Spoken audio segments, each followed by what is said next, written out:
Mike Daniels is one of the baddest men in the entire NFL. He's a playmaker, and from the position defensive tackle, that doesn't always get that kind of acknowledgement. But Mike is more than just the impassioned leader of that defensive group, and we sat down with him this week for a one-on-one.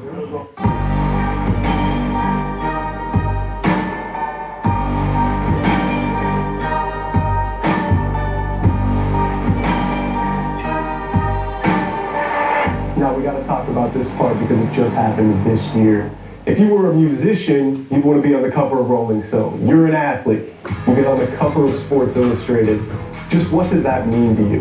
That's a really good analogy, actually. And I loved it.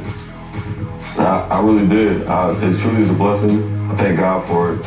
And all I can do is continue to thank Him and work hard. It's really just the result of me trying to do things the right way all the time. But let's go back to some of the things I was reading about you earlier this week. It said, despite the fact that your dad was an athlete, you got brothers that were athletes, you listed your sister as one of the things that was most important to your athletic career. Why is that? That's because she has that military, no excuses type of attitude.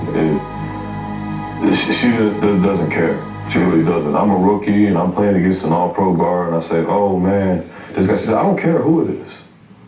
You go beat him and get the job done. And it's been like that my whole life. She's quite a bit older than me and she's tough. You know, she just retired from the Air Force and I like to think she learned some really good values in our military and she brought that to my brother and I, and she is no nonsense, no excuses, and I draw a lot from what I learned from her. My name is Mike. Not Mike Dan, not Coach Dan, not Coach Mike.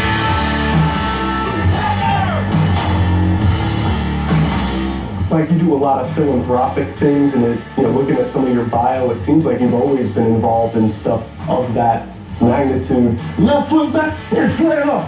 Why is it important for you to get involved in community things? Because not everybody chooses to do that. Why do you take the time?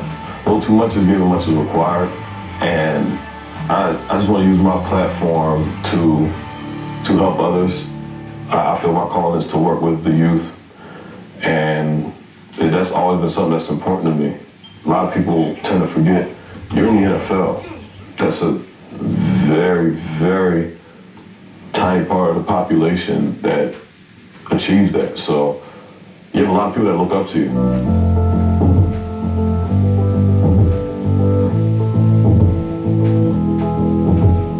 Is there anybody that sort of imparted that on you, or is that something you've always had?